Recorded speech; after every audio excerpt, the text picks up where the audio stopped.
everyone, I'm Monica and welcome back to another MCAT Master interview. As you all probably know by now, in this series, we just sit down with MCAT top scorers and ask them about their experiences to give you guys windows into their process so that you can also raise your score like they did. We know the MCAT can be challenging, but that's why we're all here. We want to help you and we want to show you that you can ultimately be a top scorer one day too. So with that, today I'd like to introduce you all to Jake Reed, who we have on the podcast. Jake, thanks so much for joining us today. Yeah, thanks for having me. Yeah, of course. We're really excited to hear from you. But before we get started, we just like to give our listeners a little background information about you and your general experience before we get into the specifics. And so at the start of his exam experience, Jake found himself very stressed out when it came to studying for the MCAT, especially the cars section, which is very understandable. And after scoring a 498 on his first practice exam, he knew that he needed to increase his workload, but he sacrificed a lot of sleep and relaxation in the process, as many people do. And so all of this stress and anxiety culminated in him scoring a 509 on his actual first exam day. And although this score is good, relatively, he knew that he could do even better if he got adequate sleep and, took care of himself before the exam. So on his second time around, with only about 3 months to study, he made sure to prioritize his mental and physical well-being to reduce some of the stress that had been plaguing him on his first attempt. And by creating a study schedule, working hard to increase his CARS score, and even more that we'll cover today, he was eventually able to feel calm and confident about the exam. And on his second test day, he ended up scoring a 516, which is an 18-point increase from that initial 498 starting place, which is just a huge increase. So in this interview, we're basically just going to launch into understanding exactly how he was able to increase this much, especially as like a retaker, how he studied overall, how he scheduled his prep, what strategies he used for each specific section, and so much more that will inevitably come up. So with all of that, I'm going to stop talking and we'll get started with Jake. So Jake, why don't you just tell us a little bit about yourself before we get into the MCAT?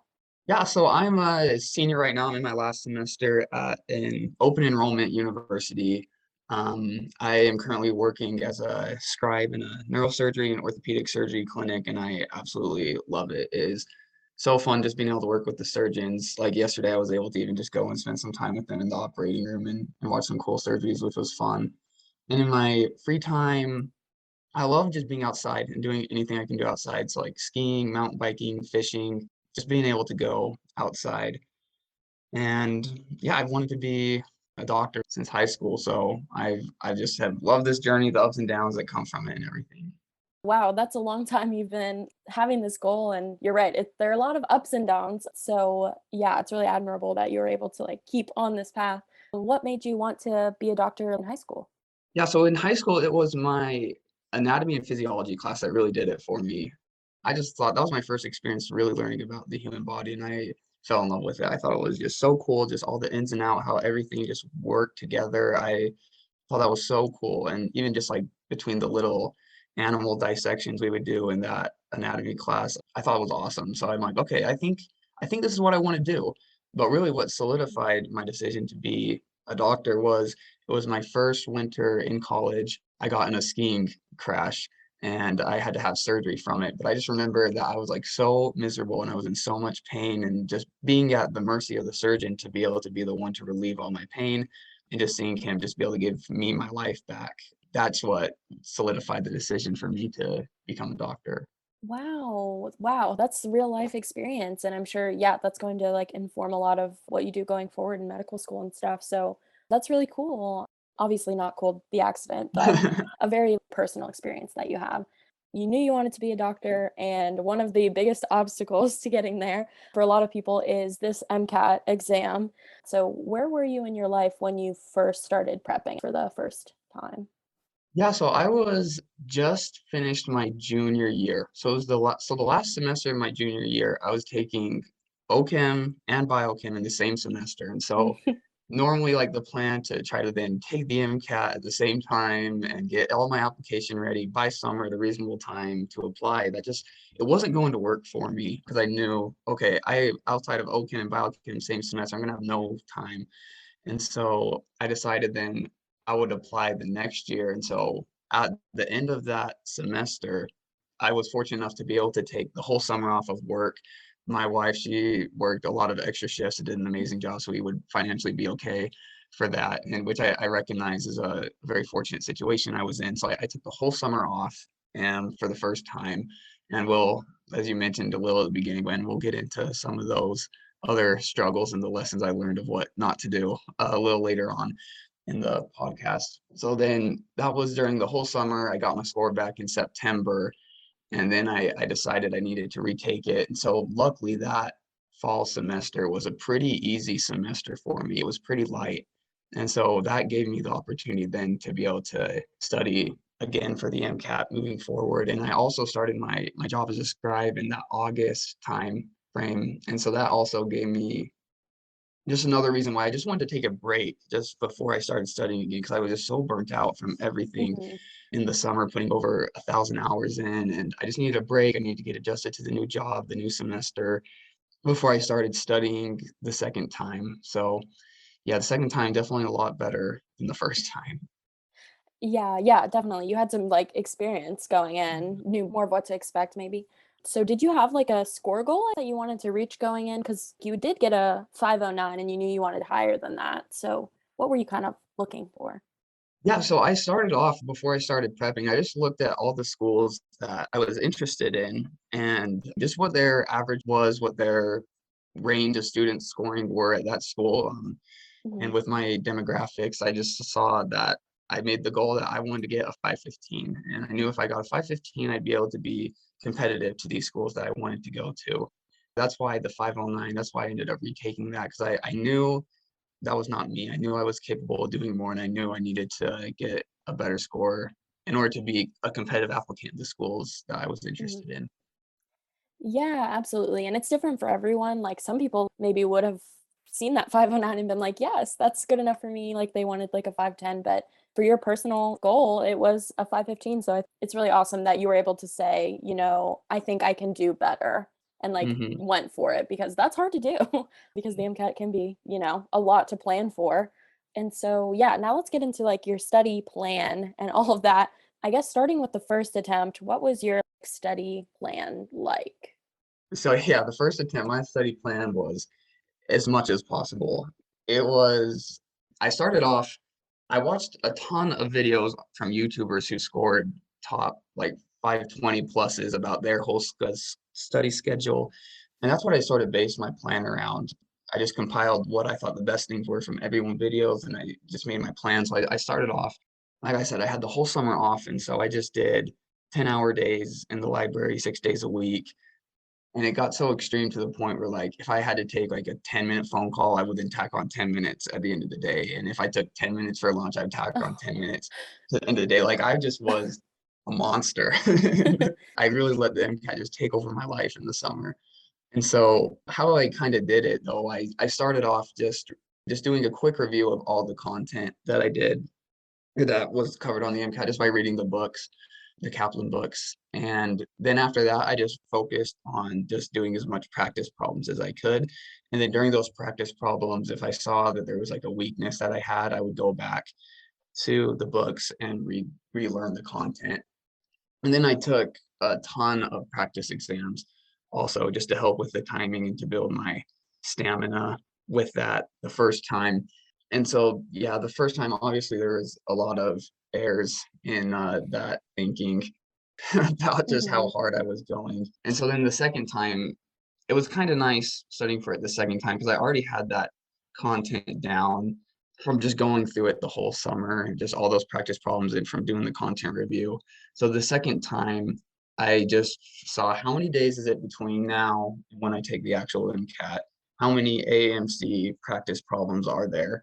And I just divided it by how many days. So I'm like, okay, I just need to do this many a day. And it was like was pretty chill, and I made sure I did it like a low. I wanted a low amount of questions because the first time, like I mentioned, I was so focused on quantity over quality of study. Like I didn't care like what I was getting done. I just had to hit my 10 hours a day at least. Some days I would hit more. But the second time, by doing less problems each day and studying, I was really able to do more. I was able to really look at where my weaknesses were, identify my weaknesses, kind of look at the AMC's logic behind certain questions, which I wasn't able to do the first time because I was so focused on doing as much as I possibly could. I didn't even have time to look at where I was going wrong the first time. That's how I planned my schedule. And that was kind of my thinking behind that plan. And I like what you said about quality over quantity the other way, because yeah, I think a lot of people can kind of get into the trap of like seeing things that other top scorers say where they're like, I did like this X amount of practice problems. And if you only have 2 months left, you can't do all of those in like that amount of time. Like the quantity is not what gets you there. It's how you review them and reflect on them and stuff. So yeah, that's basically what you're saying. And I think that showed through your scores as well. So I'm glad the second time was less stressful too, of course. So you kind of mentioned some of the resources that you use. So like I heard Kaplan. Which materials and resources would you recommend? What do you think helped you the most? Yeah, like I mentioned, yeah, the Kaplan books I thought were awesome for the content review. I saw some other books from other companies, and I feel like they went a little too in depth with things. Even some of the Kaplan books I felt like went a little too in depth. But overall, I feel like they provided a really good review of all the material that was covered. So I really liked those. And Mhm. then the next one, I think the AMC material is a definitely must have. Just buying all their material, their practice problems, their practice exams. That was my best study resource. They're the real deal. That's what it's going to be like. You don't have to worry about the no third party or anything because that's them. But one of the things I Mhm. did find the best, I recommend everyone do, is watch the MCAT Mastery cars dissection videos because that is what did it for me in my car section. Because like the first time I was going below average in my car section, and I didn't want to be below average in a section. And so by watching the cars dissection videos, the second time around was when I found that resource, and I wish I would have found it earlier. But then I was able to see how a top scorer goes through the car section, and then I was able to do an AMC cars section, and then I would watch the video. And then I would do a cars passage, and then I'd watch the video, passage, watch the video. And I like just doing it like that, just going slow and really just watching a top scorer go through the same section I just did and look at how they thought through it. That helped so much for me just get over my plateaus on the cars section, which I know my score was still on the real thing of 125. But man, that was the hardest cars section I've ever had was on the real MCAT. So I know it would have been way lower if it wasn't for the MCAT Mastery cars dissection. So I think that's a great resource. Other than that, I think the U World, I used that my first time. I thought if you just want more practice problems, I thought they were a great resource because yeah, you got so many practice problems and they gave great explanations for why the problem was right, and then even more importantly, why certain answer choices were wrong. And so I was able to learn a lot from them. And then just another resource that I used, it was this book that I found at Barnes and Noble. It's called like the Bedside Book of Philosophy. It Mhm. just was like 125 little passages about philosophy. I would take that book sometimes and I would just like read it and just one passage at a time, try to pick out the main idea, and try to think of questions that could be asked from these passages. So I used that when I wasn't studying or when I wasn't able to have access to study for the car section or do a real practice. I would just read that book in the meantime. Yeah, it was a philosophy book. And so it just helped me with those sections. Absolutely. Thanks for like all the specifics. I know a lot of students have questions about like what works and what doesn't, especially with cars too, because it can be hard to like pick a strategy and pick materials for that. So yeah, walkthroughs are definitely a good way to kind of see strategies in practice. I'm glad that you like spoke to that a little bit. And we've kind of been like dancing around this a little bit, but what do you think were your biggest challenges or struggles with the MCAT, and how did you overcome those to increase your score? Yeah, like you said, we're dancing around it 100%. I think one of my biggest challenges the first time around was focusing on quantity over quality of my studying. So I didn't mention this, but I would do like during my first time, I'd do 9 cars passages a day and I would just breeze through them, try to get it done just to check that box and knock it off. Then at the end, when I was reviewing them, I would just see I got this question wrong. And half the time I would look back and go, I don't think I agree with that. I'm still like, I don't know about that. And then, or I would say I got it wrong, just like, oh, okay. And I would just move on. Like I didn't take the time to like really learn why I was missing these questions. And so that was one that I thought was just so big in that section.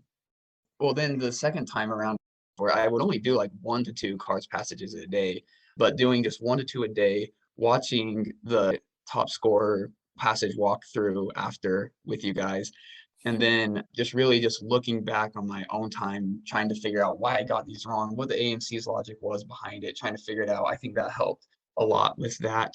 And then the biggest thing also was just the taking care of my mental health on the first time. Like, yeah, it was clear that I was just so crazy, way too hardcore during the summer the first time. And yeah, it was really hard because the week of the MCAT, I was so stressed. I was getting like 2 to 4 hours of sleep a night. Like I was not sleeping. And so when Mhm. I sat down to take the actual test, my first attempt, I just felt like 10 minutes in, this like fog just came over me. And I think it was just a whole week of not sleeping just piled up at once. And I just had like really no idea what was going on. The rest of the test, I just could tell my brain was not clear, was not thinking right. It was just rough. And the second time around, though, I really made it a priority to take care of my mental and physical health. I made sure to be getting 8+ hours of sleep a night. I made sure to be doing some activities that I enjoy. And that just made a huge difference for me. I was able to think so clearly on the actual exam. I was able to, yeah, know what was going on. I felt alert and awake. And that was honestly the best I've ever felt during any of my practice exams was on the actual MCAT my second time. And I think it's because I was getting so much sleep before. And I made sure the night before I got like 9 hours of sleep and I was just feeling amazing that day. And I contribute that largely to my success on the second time.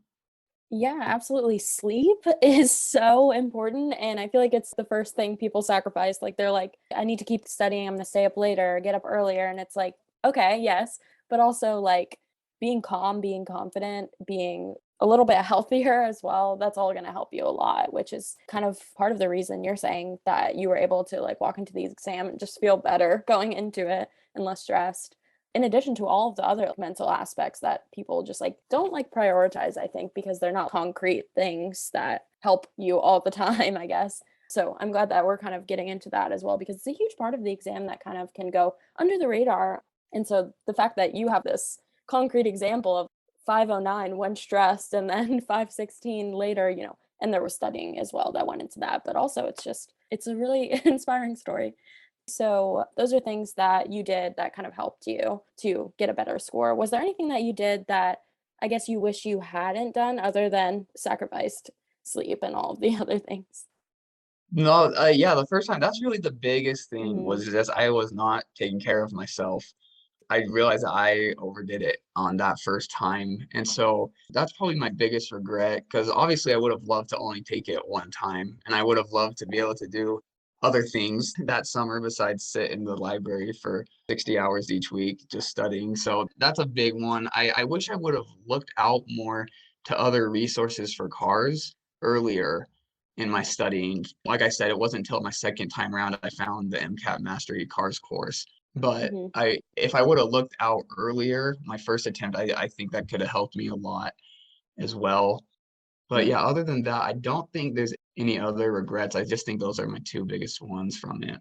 Absolutely. Yeah. And yeah, that's good advice for other people who might be in the midst of studying right now. So, kind of getting now into the specific sections, because I think that helps a lot of students who might be struggling, with one specific section. Your highest score was a 131 in bio. So, a lot of students struggle in this area because with both the sciences, honestly. So, how did you study for that section specifically? And what advice would you have for students who may be struggling? Yeah, so in this one, I saw early on just by doing so many practice questions, how many questions are on amino acids and how many questions are on like enzymes and the pathways and everything. So the first thing I did was I just got flashcards. I drew the side chains for every single amino acid along with their 1 and 3 letter abbreviations and whether they were polar, non-polar, acidic, or basic. And I made sure I memorized those as soon as possible.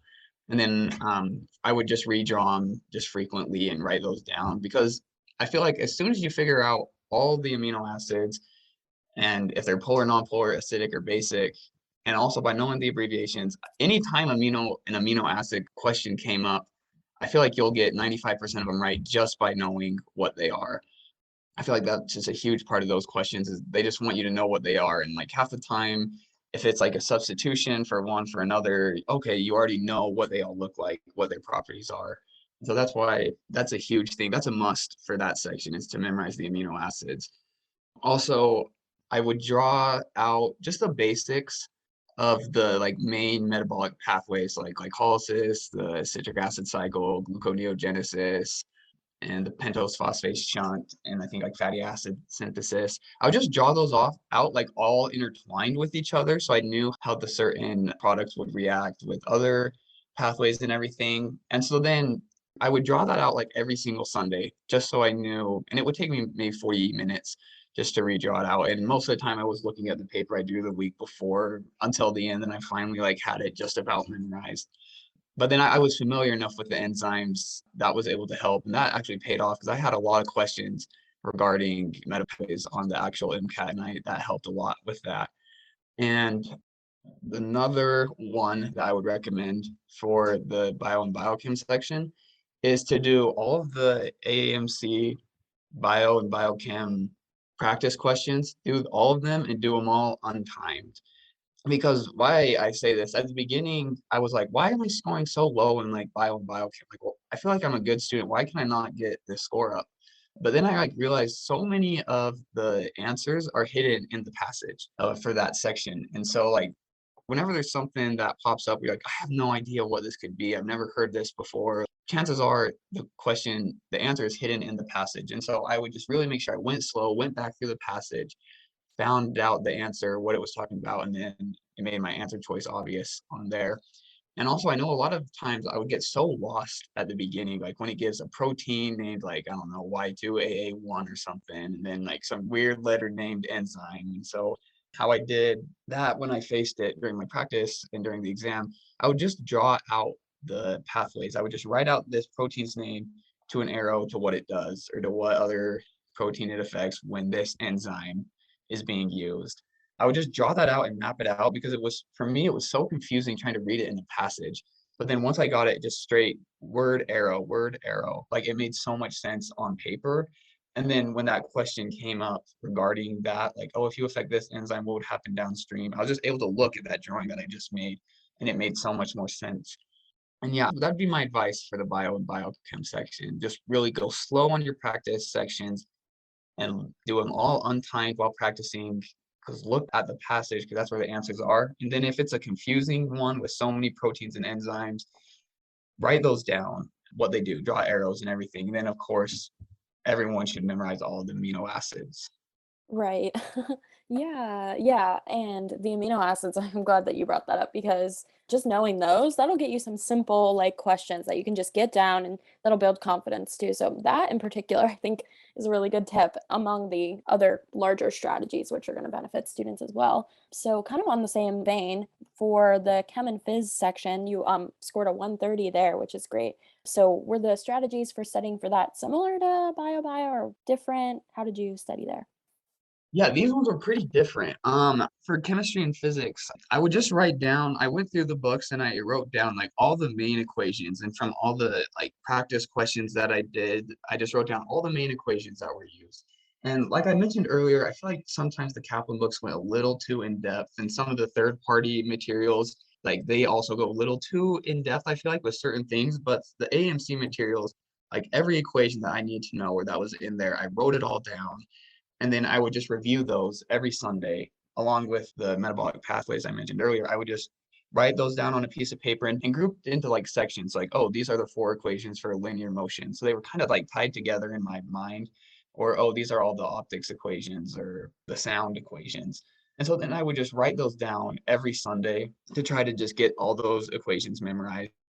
Also, another thing that I really liked for the chemistry and physics is going through the sections. If I found something I didn't understand, I would then, like I said, go back and review that. But a great resource that I found also is on YouTube. It's the Chad's Prep channel. I think he does one of the best jobs at explaining chemistry and physics. And so I would watch his videos, but instead of just like passively watching, I would pause it and I would do the problem that he was working on ahead of time, and then I would watch it to like check how my work was. So that was kind of my main way for studying that. And then during the actual test, I know so many students struggle with timing on this, and I did as well. But I noticed that this section, the chemistry and physics section, most like you have it relies least on the passages out of all the other sections. And so with like I might glance through the passage at first and then look at the questions because a lot of them just ask, they give you all the numbers in the question sometimes, or like, oh, which functional group below is this or something. And so it was like I didn't need the passage for all those questions. And so during the actual MCAT, I looked at the questions first, and that saved me. I didn't have to read one whole passage on the actual one, which gave me so much more time later on when I needed to do my calculations.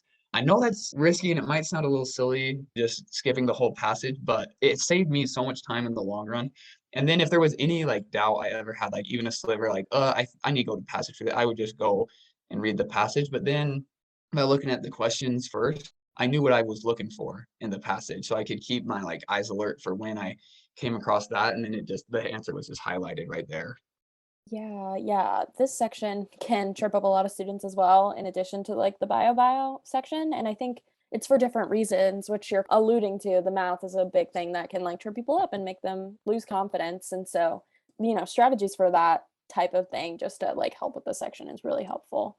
So the next section then would be you also got a 130 in psych soc as well, which is awesome. So how did you study for that section?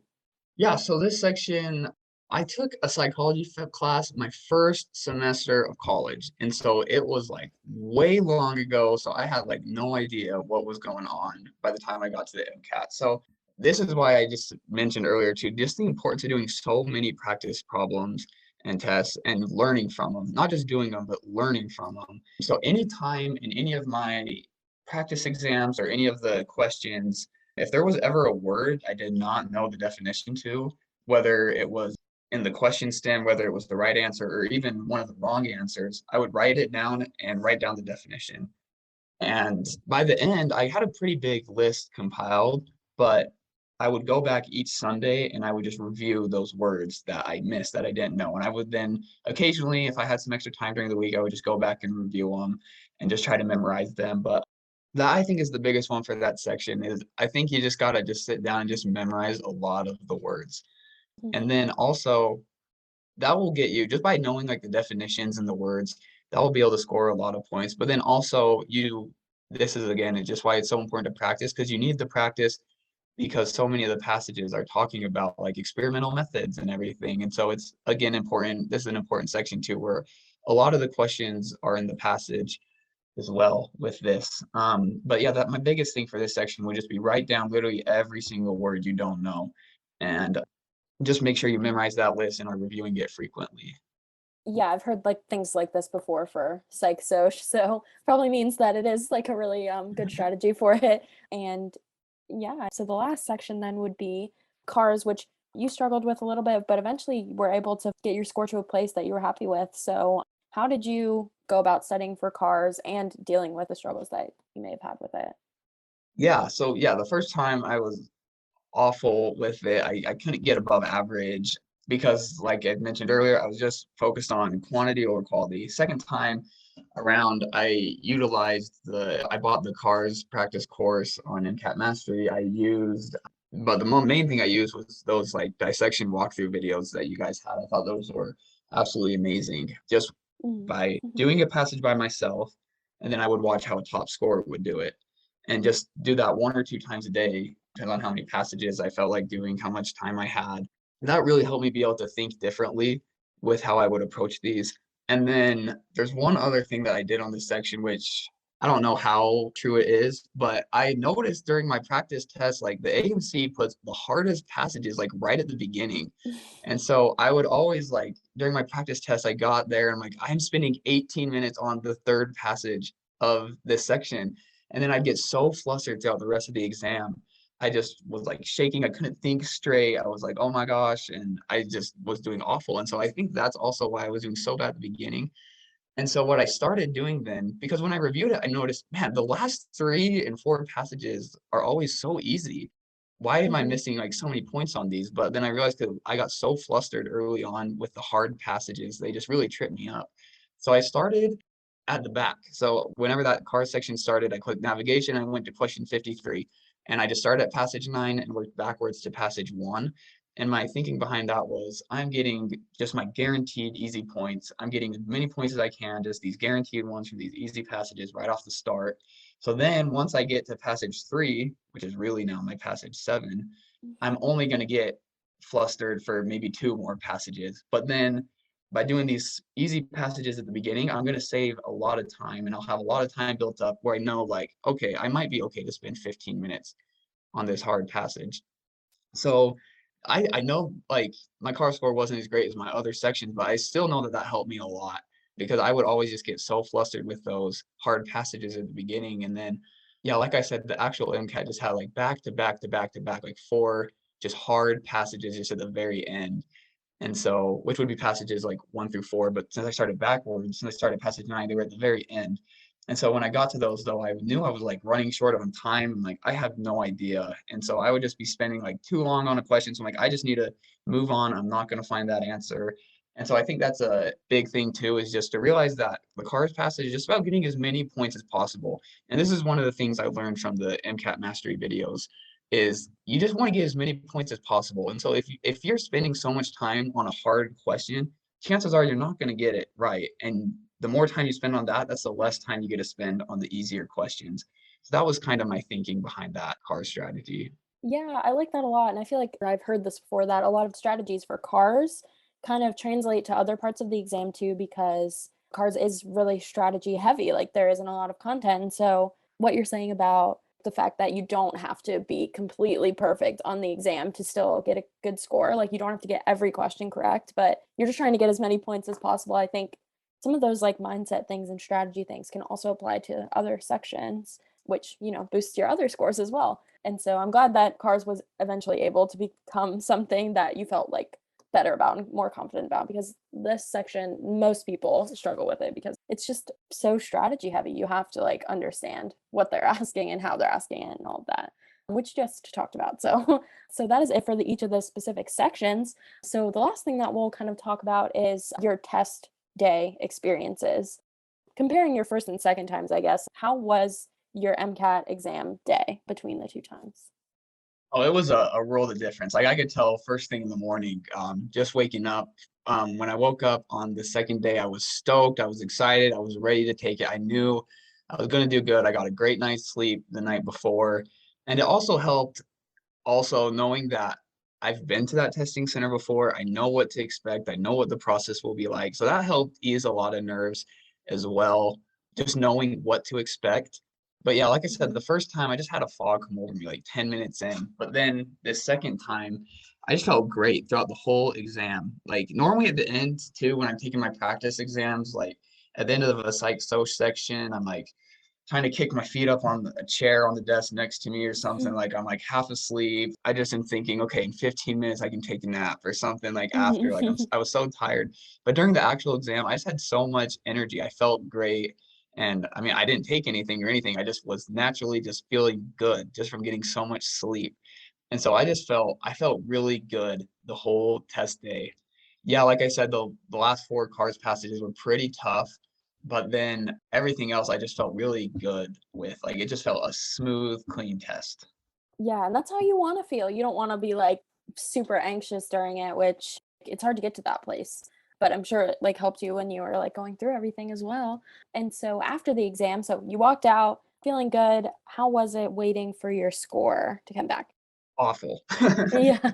It's I get so nervous, and especially it being a retake, like the thoughts keep coming to my mind like, "Oh my gosh, what if I get the same score? What if I scored lower?" Like that would be some huge red flags. Like I was just scared if that was going to happen. Some days I would wake up and go through like every possibility, try to remember like as many questions as I could and try to look them up. And then I'm like, oh my gosh, I think I bombed it. And then something the next day I would wake up and be like, no, I think I absolutely killed that test.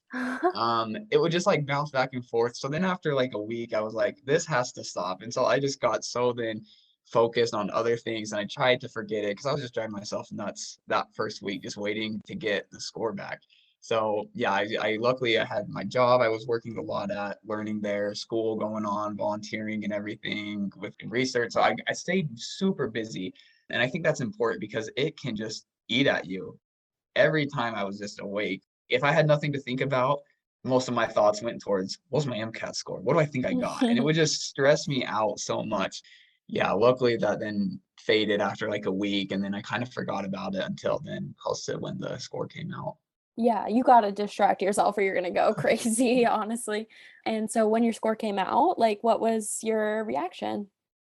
Yeah, so I remember I had a class, an 8 a.m. class, and so I know the scores usually come out around 9, and so I just kept checking during class. I just kept refreshing the page, and then finally that it was released. I'm like, okay, my class just literally ended like 30 seconds ago. Everyone was still in the room, and so I just grabbed my laptop and walked out just to try to go to the classroom next door to try to open it just in a place where no one was because I knew I might celebrate or something. It depends on the score. I didn't want to make a scene in front of everyone. And so I tried to go to the empty classroom next door, but there were people in there studying. So I'm like, where can I go? So I went into the stairwell then at the school, and my wife, I FaceTimed her because she wanted to know what it was like. She was a big part on the journey as well. And so I FaceTimed her, I opened it up in the stairwell, and the first thing I saw was the 516 at the bottom, and I just started screaming. Like I was so excited. Like I was cheering so loud in the stairwell. I didn't even tell her what my score was for a few seconds. Like she just heard me just cheering and everything. She finally had to ask, "What did you get?" And so I told her, and then I saw like I heard a few doors open in the stairwell for people like check like what is going on in there. But I was so excited, especially because like I Mhm. said, I was so nervous it was going to be the Right. same or lower because of the retake. Like that caused a lot of stress for me. But I felt good about it, and then yeah, I was so excited. Like that was a good day when I got it back. So Yeah, wow, that's so awesome. Yeah, the culmination of everything that you went through to get there, like, I bet it was amazing. And did you do anything to celebrate after? yeah, luckily my evening class got canceled that day. And so as soon as we were done with school around 4, we went out to Texas Roadhouse to celebrate, Nice. splurged a little bit. That sounds amazing. Yeah, congratulations again on your score, like, that is an awesome journey that you went through to get there, and you got a great score, so now, I guess, what are your plans going forward? Are you gonna be applying to medical school soon, or Yeah, so I actually just finished my personal statement. And so I'm just working on the rest of my extracurriculars for essays for the application. And I'll be applying this cycle. So I'll submit, yeah, this summer my application. And I'm excited to see where I'll end up going, Mhm. hopefully this first round. But yeah, I hope I can get in this first round. Yeah, yeah. Well, good luck with all of that. That process can be stressful too, but now you got it because you know how to take care of yourself like we went through. So good luck with all of that. I'm sure it's going to go really well. Your MCAT score obviously is a huge anchor for your application. So that's awesome. So good luck with all of that. And thanks so much again for your time, like walking us through everything with your MCAT journey. Hopefully it was fun for you to kind of go through everything again. So, yeah, thank you everyone for listening to this episode of our podcast. If you're studying for the MCAT right now, good luck with everything. We believe in you. And Jake, do you have any like final nuggets of wisdom to give to students who might be studying and are struggling right now? Yeah, I would just say, just as a theme throughout the podcast today, just make sure you're taking care of yourself. This is an important test. It can be stressful, but it's more stressful if you're not taking care of yourself. And I know some people have to work more than others and everything during this. Everyone has different situations, but I would try to just schedule in something fun for you to do each week, just something to look forward to, something to keep your spirits high, because this is a stressful test. It's awful. No one likes taking it, and I hope no one has to take it 2 times like I did before they get the score that they want. And also, I would say don't ever like sell yourself short or settle. Like if you know you're capable of doing more, go out and get it. Go out and do what you're capable of doing. Like if you're not hitting your goals, like you can do it. You can hit your goals. There's so many resources out there for people who will help and everything, and there's so many people who want you to succeed. And so don't ever sell yourself short because it might be a little bit of extra work, but make sure you're taking care of yourself and hitting all your goals and everything. Yeah, yeah. So good luck, everyone. Good luck studying. And thanks so much for listening.